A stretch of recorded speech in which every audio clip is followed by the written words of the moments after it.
Hello, नमस्कार, आदाब, सत श्री अकाल और अस्सलाम वालेकुम। मैं हूं मोहम्मद अहमद कादरी, लेकर आया हूं आपका पसंदीदा कार्यक्रम आपके रूबरू।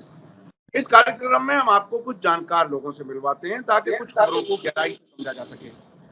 अभी कल जो खबर अमेरिका से आई, डोनाल्ड ट्रंप जो वहां के लिए प्रेसिडेंशियल कैंडिडेट हैं, उनकी रैली में उन पर हमला किया गया। उनके कान पर, उनके एक तरफ चेहरे पर खून के निशानात नजर आए और एक आदमी को एजेंसी के लोगों ने, सिक्योरिटी के लोगों ने मार दिया। लेकिन क्या ये एक बड़ा सवाल है कि इलेक्शन के दौरान प्रेसिडेंशियल कैंडिडेट को क्या हमला हो सकता है? ये हुआ क्या वाकई प्लान या हकीकी हमला के ऐसे वक्त पर जबकि इलेक्शन हो रहे हों? वो हमदर्दी के लिए भी कुछ सियासी लोग कहते हैं कि ऐसा भी करा लिया जाता है। लेकिन अमेरिका की सियासत में जिस तरह से डोनाल्ड ट्रंप का जो चेहरा उभर करके सामने आया, जिसमें वायलेंस को उन्होंने सपोर्ट किया, कैपिटल हिल, जब वो पिछली बार इलेक्शन हार गए थे, कैपिटल हिल पर उनके समर्थकों ने हमला किया। इस हद तक बताया गया कि उस वक्त के वाइस प्रेसिडेंट की जान को खतरा था। लेकिन अब क्या कुछ हुआ है, इस सब पर बात करने के लिए, इसके अलावा हम कुछ बात इजराइल फिलिस्तीन जंग के सिलसिले में भी करेंगे। हमारे खास मेहमान हैं सीनियर जर्नलिस्ट जॉन दयाल साहब, जो बहुत से मीडिया ऑर्गेनाइजेशंस के लिए काम किया। इसके अलावा विदेशों में पत्रकार के तौर पर भी काम किया, कई जंगें भी आपने कवर की हैं, बहुत लंबा तजर्बा है। जॉन दयाल साहब, वेलकम है आपका। मीडिया स्टार वर्ल्ड को आपने समय दिया। आप ये बताइए कि जब आपको ये खबर मिली डोनाल्ड ट्रंप पर हमले की, आपका पहला रिएक्शन क्या था? आपने क्या समझा इसको? जिस हद तक जैसी वीडियो सामने आई, क्या ये डराने वाला था या ये कोई कुछ किसी और साजिश का हिस्सा हो सकता है? क्या है, आपको क्या लगता है? हिंदुस्तान में हम लोगों को जो कम से कम रात को सोते हैं, उनको एक खबर दिन में सुनाई थी। जब तक किस्सा हो चुका था, काम हो चुका था, और तो स्पॉट न्यूज आ रही थी, वो सोबर थी। उसमें ये पता लग गया था कि वो गोली चलाने वाला लड़का मारा गया है। ये पता लग गया था कि वो वही का है, सफेद है, ईसाई है, रिपब्लिकन है, यानी कि डोनाल्ड ट्रंप के सपोर्टर्स जो बेस है उसी में से है। जरूरी नहीं है कि उसका सपोर्टर हो, और जो उनका मेन सपोर्टर बेस है पेंसिल्वेनिया की इस जगह पर, उसका मेंबर है। तो एक जैसे हिंदुस्तान में जब भी कोई घटना घटती है तो हमको चैन की सांस आती है जब हम सुनते हैं कि काताना हमला करने वाला ऐसा कोई मुसलमान नहीं था, ईसाई नहीं था, सिख नहीं था, दलित नहीं था। तो एक दिल को थोड़ा सा हल्का सा सुकून होता है कि उसी कम्युनिटी में है जिसका विक्टिम है। तो साजिश अगर है तो वहीं पर है, बाहर की साजिश नहीं, गुस्से में साजिश नहीं, काले जो सफेद उनकी साजिश नहीं है, मुसलमानों फिलिस्तीनियों की साजिश। इन सबसे हटके कौन हमला कर सकता है, कौन करवा सकता है? रूस ने अपना मुंह कुछ ज्यादा खोल दिया, ये कह के कि बाइडेन ने सिक्योरिटी इतनी घटा रखी है, इतनी घटिया कर रखी है, अपने लिए भी बाकी लोगों के लिए भी, कि उसमें ऐसे अटैक्स संभव हो जाते हैं, मुमकिन हो जाते हैं। वो कहते हैं कि बाइडेन है तो मुमकिन है, गलत चीज है। और पुतिन ट्रंप की पुरानी दोस्ती तो क्या कहते हैं उनको, और उनका जो याराना है वो तो सब लोग जानते ही हैं। तो रशिया का ये जो एकदम से रिएक्शन है तो कुछ ज्यादा ख्याल कर दिया। उसके बाद जो आपने कही कि क्या कोई कैंडिडेट हमदर्दी के लिए ऐसा करा सकता है, शायद, मगर अमेरिका में लोग मारे जा चुके हैं। आपने मेरे को पुराना कहा, तो पुराना ज्यादा तजुर्बेकार और कुछ हो ना हो मगर याददाश्त। और मेरे को याद है एज अ यंग मैन एलईडी की हत्या हुई थी मेरे को याद है कि कैनेडी का भाई जो कैंडिडेट था उसकी हत्या हुई, तो कैंडिडेट्स की भी हत्या होती है। सिटिंग प्रेसिडेंट रोनाल्ड रेगन को सड़क के ऊपर रेस्टोरेंट के सामने गोली लगी, बच गया क्योंकि सिक्योरिटी वालों ने उसको बचा के वहां से फारिग कर दिया। तो अमेरिका में ये घटना होती रहती है, हिंदुस्तान में भी होती रहती है। यहाँ पर इंदिरा गांधी का कत्ल हुआ, उन्हीं के गार्ड से हुआ, मगर कत्ल हुआ। राजीव गांधी का कत्ल हुआ। आप कह सकते हैं कि श्रीलंका में साजिश रची गई थी, अब कत्ल उनका हिंदुस्तान की सरजमीन में हुआ। एलन मिश्रा का बम से हुआ था। कई एक और कैंडिडेट्स चीफ मिनिस्टर के लिए, एमपी के लिए, उनके कत्ल हो चुके हैं, जिनको हम असैसिनेशन कहते हैं, अगर वो पॉलिटिकल हो या बहुत अमीर आदमी के हो। और सिक्योरिटी के बावजूद, तो सिक्योरिटी अपनी जगह है, और जो मौका, गलत मौके पे गलत जगह होना, किस्मत गलत होनी, वो अलग चीज है। ट्रम्प गलत मौके पे गलत जगह थे। गोली उनके संस्कृति की निकल गई, एक गोली उनका कान में छेद करते हुए निकल गई, 2 गोलियों से 2 इनोसेंट लोग मारे गए। इसमें एक फायर ब्रिगेड का हेड था, रिटायर्ड थे। तो हमला तो कातिलाना, तो पता तो ही, वो लड़का है, अकेला है, सफेद है, ईसाई है, क्यों मारा उसको? अब शक डबल हो जाता है, तो उसको वो जिंदा क्यों नहीं पकड़ा? उससे सवाल पूछते कि आप किसके कहने पे ये कर रहे हो? ज्यादातर लोग ये गलती कर जाते हैं, फौजी, सिक्योरिटी, ये जो कातिल है उसकी कत्ल कर देते हैं, हिंदुस्तान में उसका एनकाउंटर कर देते हैं, तो उनको पता ही नहीं लगता कि किसने किया। सर अब से पहले माफ कीजिएगा, मैं बीच में आपको रोक रहा हूँ। मैं ये समझना चाह रहा हूँ कि बहरहाल एक जर्नलिस्ट के तौर पर आपने बहुत सी चीजें देखी हैं। कई बार ऐसा महसूस हुआ मुख्तलिफ मौकों पर कि एजेंसियां खुद शायद वो सबूत खत्म करना चाहती हैं। क्या एजेंसियां खुद इन्वॉल्व होती हैं उसमें जो कि ये करा दिया जाए, और ये इसको जिंदा अगर छोड़ेंगे तो वो कुछ चीजें बता देगा जिसको बताना ठीक नहीं है। जब कोई साजिश प्लांट की जाती है तो उसमें से सबूत खत्म करने का भी इंतजाम होता है। आपको ऐसा नहीं लगता? नहीं, दिमाग में ये बात आती तो है कि सबूत खत्म कर दिया जाए, मगर ये अमेरिका है, यहाँ पे कई 15 साल के बच्चों ने मशीन गन से अपने क्लासमेट्स को मार दिया। चर्च के अंदर हो गई शूटिंग, बेकार में शूटिंग हो गई, स्पोर्ट्स ग्राउंड में हो गई, कोई वजह ही नहीं है, अलावा इसके दिमाग में एक जुनून आया कि फेमस बन जाएंगे अगर हम बहुत लोगों को गोली मार देंगे। नहीं सर, अमेरिका अमेरिका देखिए, अमेरिका की मिसालें हमारे सामने हैं। आपको आपको याद होगा सैमोर हर्ष जो 9/11 की रिपोर्टिंग कर रहे थे, इन्वेस्टिगेटिंग, और उनको एक तरह से साइडलाइन कर दिया गया। और ये भी खबरें आई कि जब 2001 में अमेरिका में हमला हुआ 11 सितंबर को, तो उस दिन 3,000 से ज्यादा यहूदी ट्विन टावर में थे ही नहीं। इस किस्म की खबरें भी आई, लेकिन अब तो उसको ऐसे ढक दिया गया है कि उस पर कोई इन्वेस्टिगेशन हो ही नहीं सकती। जिस तरह से जो यहूदियों के खिलाफ जो एक बड़ा वाकया बताया जाता है, उस तरह से उसको भी ढक दिया गया। तो अमेरिका में क्या साजिशें नहीं होती, आपको नहीं लगता? देखिए, कैनेडी की साजिश, अपने यहूदियों का नाम लिया, वॉल स्ट्रीट का नाम लिया, पेंटागन का नाम लिया, जो हथियार बनाते हैं उनका नाम लिया, ये सब ठीक है।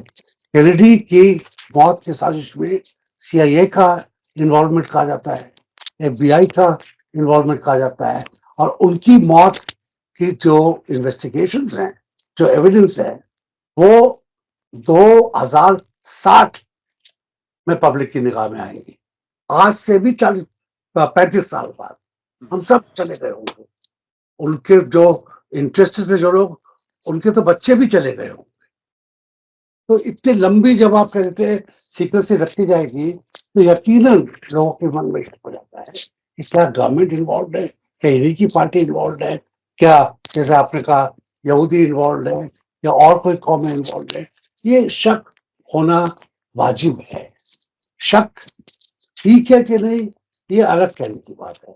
यहाँ पर क्योंकि इसमें एक बात आती है कि मरने वाला तो मर गया, मारने वाला तो मर गया। अब इसमें यही सोच तोड़ सकते हैं आप कि इससे क्या डोनाल्ड ट्रंप को फायदा होगा, बाइडेन को नुकसान होगा, या कोई फर्क नहीं पड़ेगा इलेक्शन कैंपेन में।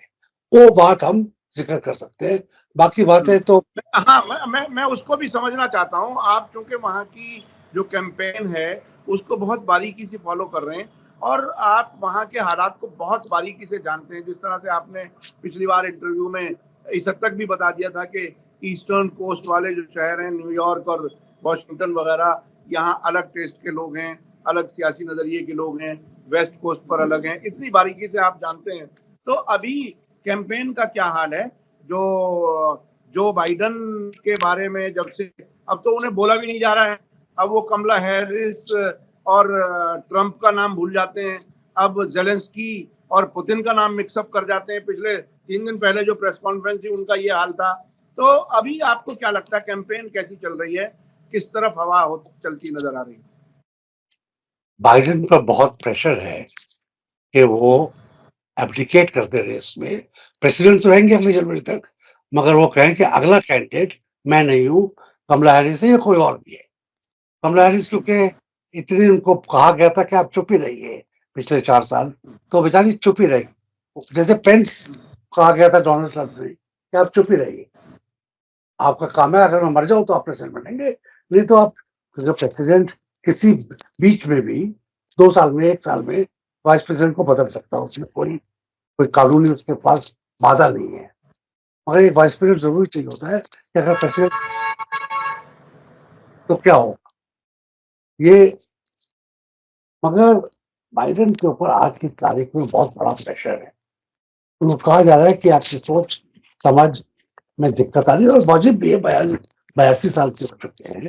आपकी याददाश्त, आपका याददाश्त से कनेक्टिविटी सुन के रिएक्शन क्या करना है, उसके अंदर बड़ा एक समय लग जा रहा है। जैसे आप जानते हैं अटल बिहारी वाजपेयी तो बहुत अच्छे वक्ता थे, मगर आखिरी दिनों में वो एक शब्द और दूसरे शब्द के बीच में 1 1 मिनट का गैप हो जाता था, 45 सेकंड का गैप।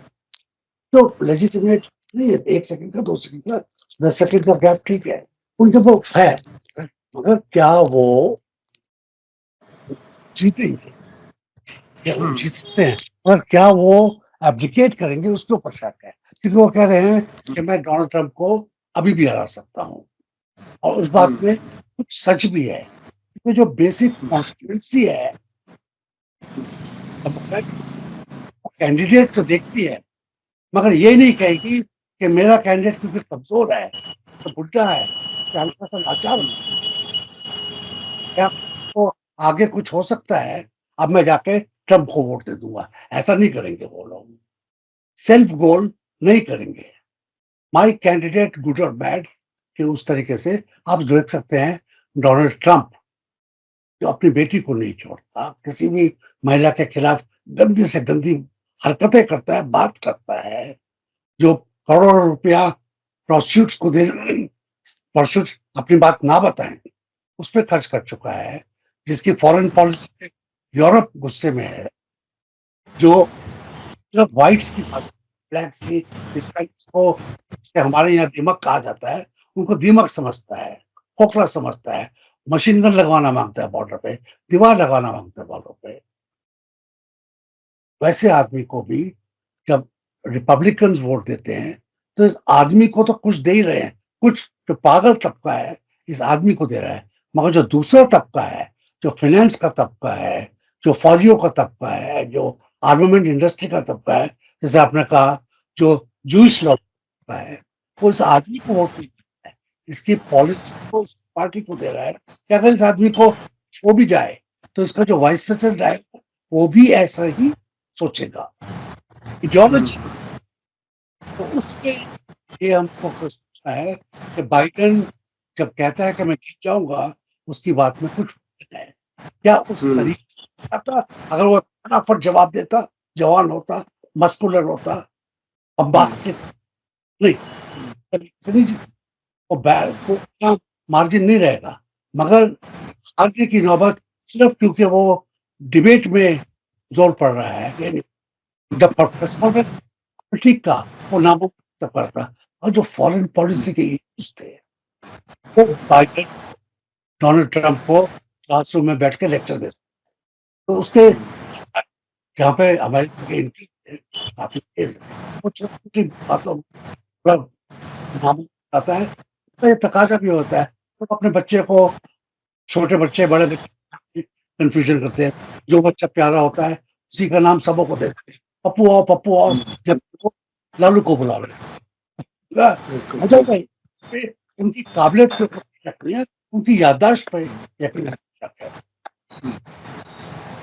अच्छा अच्छा, डोनाल्ड ट्रंप का दौर हमें आपको याद है, उन्होंने कई इंटरनेशनल ट्रीटीज को कैंसिल किया, ईरान न्यूक्लियर डील को कैंसिल किया, इंटरनेशनल जो एनवायरमेंट कोई डील थी उससे भी वो अलग हुए, नेटो के मुल्कों को, अपने दोस्त मुल्कों को, यूरोपीय मुल्कों को नाराज कर दिया, अपने सिक्योरिटी का खर्चा खुद दो, हम क्यों दें।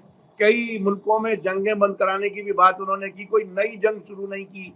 तो आखिर क्या वो तबका जो अमेरिका की दुनिया में हर जगह टांग अड़ाने के खिलाफ है, हर जगह जंगों में उलझने के खिलाफ है, क्या वो तबका डोनाल्ड ट्रंप को पसंद करता है? आपको क्या लगता है, मतलब इतना अजीब किस्म का आदमी जो इंटरनेशनल ट्रीटीज को खत्म करता है, अमेरिका के इंटरनेशनल रोल को कम करके देखना चाहता है, अगर कोई रोल उसे समझा जाए तो।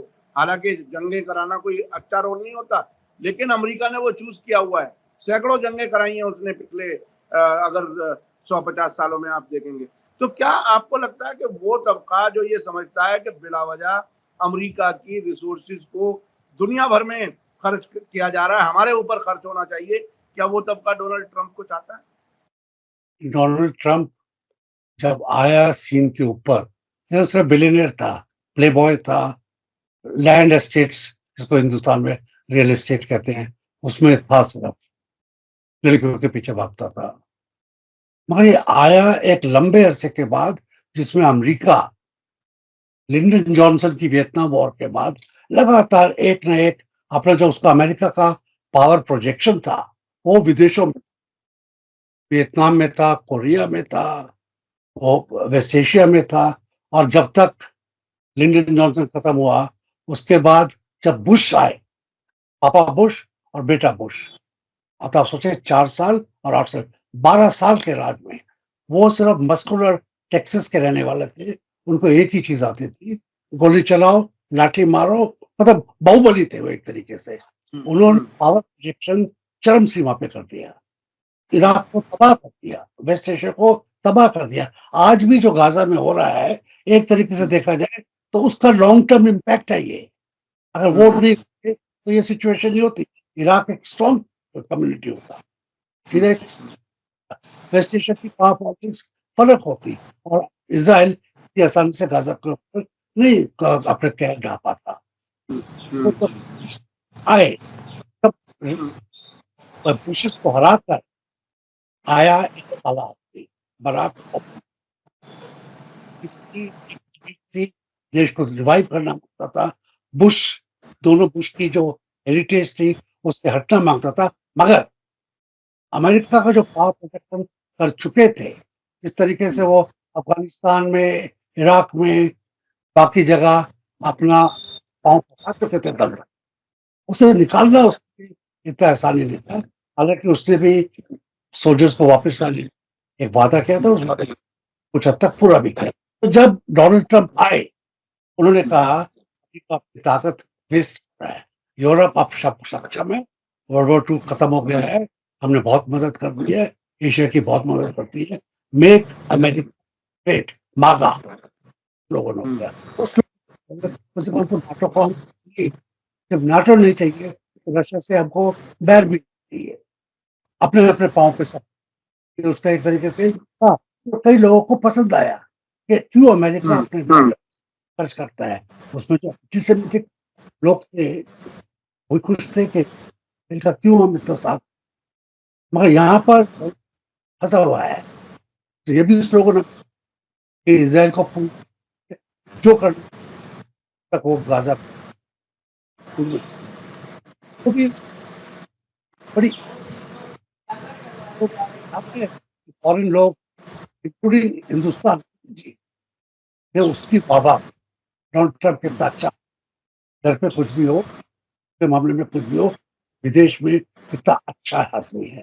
अमेरिका में तो जाने दे, हमारे यूथ को नौकरी दे, ये सब चीजें कई लोग उसके पास आ जाते हैं। मगर अमेरिका बेसिकली रिपब्लिकन हो डेमोक्रेट हो, तो अमेरिका का रिसोर्स को वेस्ट नहीं करना मांगता, वो सबों को इकट्ठा उदार मांगता है।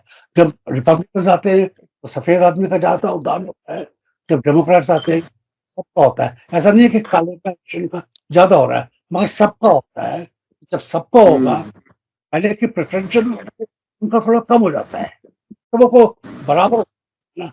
तो ये इस वास्ते आजकल जो एक बात है जो ये है, अमेरिका की जो सुप्रीम कोर्ट है, 3 जज ट्रम्प को 4 साल हो चुके हैं कि पॉलिसीज को कोर्ट ने जिंदा रखा, anti abortion policy, arms policy, और भी जो पॉलिसीज है सुप्रीम कोर्ट ने जिंदा रखा है। तो आप ये मान के चलिए कि प्रेसिडेंट आज की तारीख में बाइडेन है, मगर कुछ खास मुद्दे डोनाल्ड ट्रंप की अभी भी बरकरार ये सुप्रीम कोर्ट की मोहर है।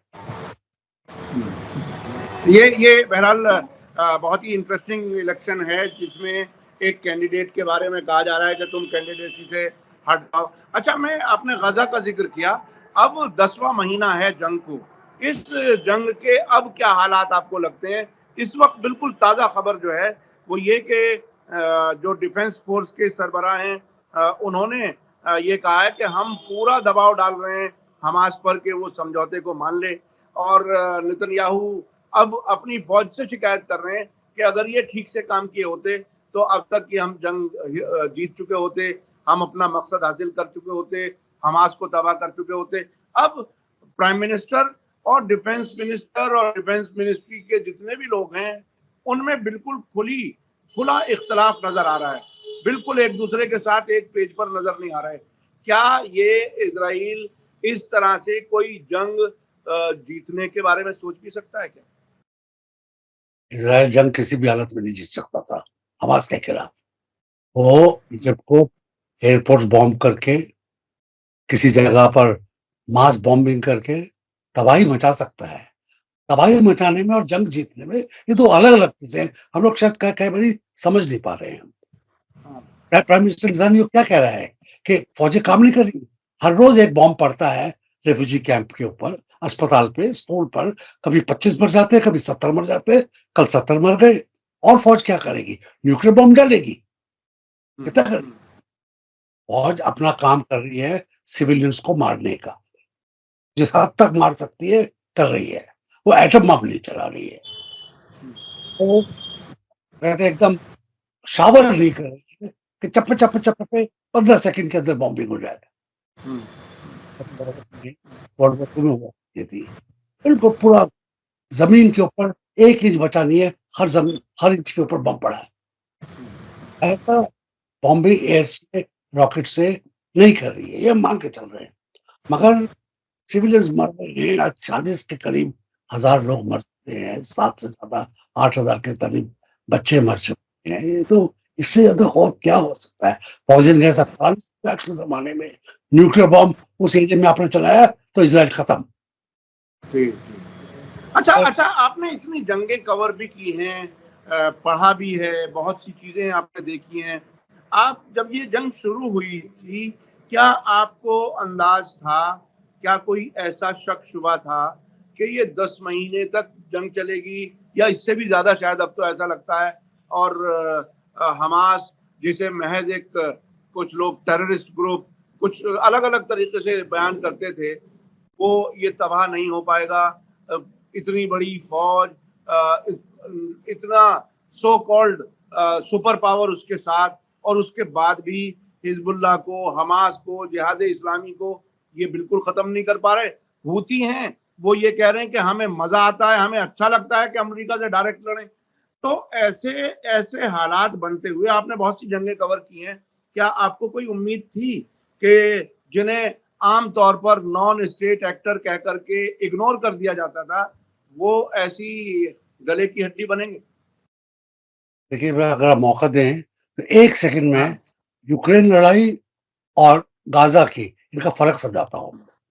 यूक्रेन बिल्कुल। लड़ाई 2.5 साल हो गए। हम शुरू से डे 1 से कि यूक्रेन तो मॉस्को नहीं लड़ रहे हैं। हम डे 1 से जानते हाँ। हैं कि नेटो और अमेरिका की सरोगेट लड़ाई है। यूक्रेन है, यूक्रेन के लोग हैं, मगर हथियार, बंदूक, पैसा, खाना, कपड़ा, लत्ता सब बाहर से आता है। क्योंकि हम्म। नेटो रशिया के बॉर्डर पर बैठना मांगता है। हम्म। रशिया जिसमें आधे यूक्रेन में रशियन रहते हैं, रूसी भाषा हम्म। बोली जाती है। कभी सोवियत हम्म। यूनियन था, उसकी अपनी सीमा पे पूरे उसके बॉर्डर। रशिया के लिए यूक्रेन एक देश नहीं, एक ग्राउंड है जहाँ पर नेटो आता है। हम्म। एक्चुअल में नेटो आके जो बफर जोन्स थी सोवियत यूनियन और यूरोप के नेटो के बीच में, वो बफर जोन करके दूसरी वजह से खत्म हो गई। ये आखिरी एरिया है जहाँ पे रूस की बहुत स्टेक है, उसके लोग हैं, उसकी पाइपलाइंस है, उसके और रसद है, उसके रोड्स है, उसके पोर्ट्स है। वो अपनी वेस्टर्न फ्रंट की सेफ्टी के लिए, अपनी इकोनॉमिक सेफ्टी के लिए वहां पर नेटो को नहीं आने देता। नेटो अगर मैं कब कई बार ही टेलीविजन पे एक जोक करता हूँ, क्या आप सोचते हैं हिंदुस्तान पाकिस्तान की दूरी कितनी है? लोग मानते हैं दिल्ली से इस्लामाबाद की दूरी, मगर दूरी 1 इंच की है। बिल्कुल। पंजाब बॉर्डर ईस्ट और Punjab border west, 1 inch line है बस। हम्म। यूक्रेन और रशिया की एक लाइन है सिर्फ। अगर नेटो वहां आ जाता है तो उस लाइन के ऊपर जाके अपने रॉकेट खड़ा कर देगा। हम्म। जहाँ पे अभी है वहां से जी। 1000 किलोमीटर आगे चल के रूस के बॉर्डर पे कर देगा, फौजें वहां पे कर देगा। रूस के अंदर एंटर करने में उसको 1 सेकंड लगेगा। रूस ये नहीं हम्म। चाहता, कोई भी देश नहीं चाहेगा। तो वहां पर रूस अपने सेफ्टी के लिए लड़ रहा है। यूक्रेन का कोई स्टेक नहीं है इसमें। हम्म। यूक्रेन इंडिपेंडेंट हो, डिफेंस हो, न्यूट्रल हो, उसको अपनी सिक्योरिटी ना तो नेटो के खिलाफ कर सकता है और ना वो रशिया के खिलाफ कर सकता है। तो आज वो एक तरीके से फंस गया, पॉन है। हम्म। यूरोप, अमेरिका और नेटो की लड़ाई में एक फंसा हुआ पॉन है। और उनका हाँ। जो जोकर आजकल प्रेसिडेंट है, उसका भी वो उसके लिए एक खतरनाक खेल हो गया है ये। उस हम्म। नॉन सीरियस वॉरियर है। नहीं तो नेगोशिएट करता, नहीं तो सोचता कि क्या हो रहा है। वो सोचता नहीं है। अमेरिका को उसने चेक मांग रहा है, अमेरिका चेक दे देता है, हथियार दे देता है, नेटो हथियार दे देता है। नेटो अपने हाथ में नहीं दे रहा है, मगर बाकी सब चीजें दे रहा है। तो ये यहाँ पर क्या हो रहा है गाजा में? हम्म। इसराइल कॉलोनाइजर है, हम्म। लैंड ग्रैबर, हम्म। घुसा हुआ है, घुसपैठिया है, जिसको हम हिंदी में बोलते हैं और हमारे हाँ। लोग समझ इसराइल हम्म। घुसपैठिया है। और हमास और फिलिस्तीनी अपनी जान के लिए, अपने ईमान के लिए, अपने देश के लिए, अपने बच्चों के लिए, अपने फ्यूचर के लिए लड़ रहे हैं। स्टेक्स देखिए दोनों तरफ से कितने हैं। क्या इसराइल अपने फ्यूचर के लिए लड़ रहा है? हम्म। इसराइल का फ्यूचर तो अगर एक कॉन्ट्रैक्ट हो जाए, पैक्ट हो जाए कि हम आपको अटैक करेंगे, आप इसराइल का फ्यूचर सेफ है। गाजा का फ्यूचर, वेस्ट बैंक का फ्यूचर बहुत खतरनाक है। हम कल को कहेंगे कि आप भी वेस्ट बैंक चले जाइए, क्या उनको कहेंगे आप सिर्फ साउथ गाजा में आ जाइए, नॉर्थ खाली कर दीजिए, बीचेस खाली कर दीजिए? कल क्या होगा अगर वो हार गए? अब हार से निश्चित करना पड़ेगा, तो उस नौबत में हम्म। नहीं आते हैं इस लड़ाई में। और जैसे मैंने बताया, रूस वाले कहते हैं कि जमीन हम्म। आसमान का है। और मैं डे 1 से हम्म। कह रहा हूँ, अरब कह रहे हैं हम्म। और इसराइल की हम्म। फौजी इसलिए कहते हैं कि ये जंग इसराइल जीत नहीं सकता, क्योंकि जंग में जो एट स्टेक अलग चीज है। वो जमीन एट स्टेक नहीं है, 10 इंच 12 इंच एट स्टेक नहीं है। यहाँ पे बहुत बड़ा एक resistance at stake. Human right, इज्जत का सम्मान, मान का सम्मान। तो अब बहरहाल दोनों जगह हारता हुआ अमेरिका और अमेरिका के दोस्त नेटो, ये सारे मुल्क एक तरह से हार की कगार पर खड़े हैं दोनों जगह, दोनों जंगों में।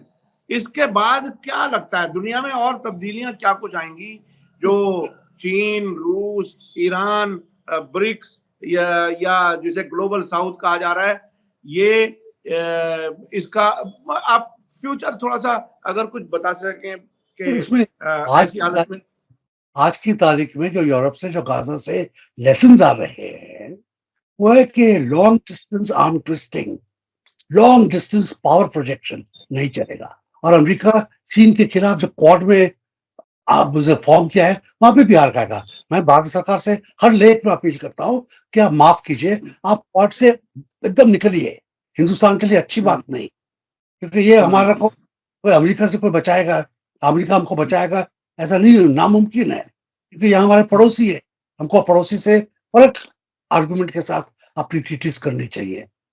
ये बहुत ही दिलचस्प है। किसी ने ट्वीट किया था, मुझे याद आ रहा है कुछ महीनों पहले, कि हमारी विदेश नीति बहुत ही इंटरेस्टिंग है कि हम ब्रिक्स में हैं, चीन के साथ हैं, क्वाड में हैं, हम चीन के खिलाफ लड़ने के लिए तैयार हैं, हम कहाँ हैं हमें पता नहीं है। हम रूस के साथ भी है, हम नेटो के साथ भी है। जी ये बात बहुत अजीब थी। लिखा है आपको। मैं अक्सर अब किसी और फ्यूचर में बात करेंगे तो भारत की पॉलिसीज के बारे में, यहाँ की इकोनॉमिक पॉलिसी, यहाँ की डिफेंस पॉलिसी, स्ट्रेटेजिक पॉलिसी, जो हम ज्यादा बात नहीं करते, हम होम मिनिस्टर बिल्कुल बात करेंगे। और मुझे तो बहुत ही अजीब सी, मतलब शायद ये असेसमेंट गलत हो कि हमारे यहाँ जो आम तौर पर ब्यूरोक्रेट्स जो अमेरिका और लंदन पढ़ के आते हैं वो जहनी तौर पर वही रहते हैं और फैसले लेते हुए ये मुड़ करके देखते रहते हैं कि अमेरिका का क्या जवाब है, या मिसाल के तौर पर कोई इंटरनेशनल कोई अगर खबर आती है उस पर रिएक्ट करते हुए आपने देखा एक लंबे अरसे तक के साउथ ब्लॉक से या विदेश मंत्रालय से जो रिएक्शन आता था और आता है अक्सर दूसरे मुल्कों का देख करके आता है। तो जो हमारे ब्यूरोक्रेट्स विदेशों में पढ़ करके आते हैं और वहां से मुतासिर होकर के आते हैं, जहन बना करके आते हैं, शायद वो हमें भारत की अपनी जो इज्जत, क्षमता, सलाहियत उसके मुताबिक नहीं होता। ये एक बहरहाल एक कमी है जो अक्सर हम लोग महसूस करते हैं। बहुत बहुत शुक्रिया जॉन दयाल साहब, आप हमें वक्त दें। उसको आप वेस्टर्न एजुकेशन पे मत ब्लेम कीजिए। हाँ, आज से पहले जो किश्ती को तूफान से निकाल के लाए थे वो भी वेस्टर्न एजुकेशन से लाए थे। वेस्टर्न एजुकेशन की आप और तोहमत दे सकते हैं उनको, मगर वेस्टर्न एजुकेशन और अरेबियन, उसमें एक बात आपको माननी पड़ेगी, हर इंसान बराबर है, ये वहां सिखाया जाता है। दुआ वहां पे एक ही लाइन में, एक ही उसमें खड़े होकर मांगी जाती है। जी ठीक है, बहुत सी वजह हो सकती है, जाहिर है उसमें से एक कोई वजह हो सकती है। बहुत बहुत शुक्रिया जॉन दयाल साहब, आप हमें वक्त दे देते हैं, उसके लिए हम शुक्रगुजार हैं। मैं अपने दर्शकों से कहूंगा कि ये तमाम तजर्बात इकट्ठे होकर के एक जगह आते हैं। आप लोगों को ये वीडियो कैसा लगा कमेंट्स में जरूर लिखें। इसी के साथ मुझे दीजिए इजाजत, धन्यवाद, शुक्रिया, जय भारत।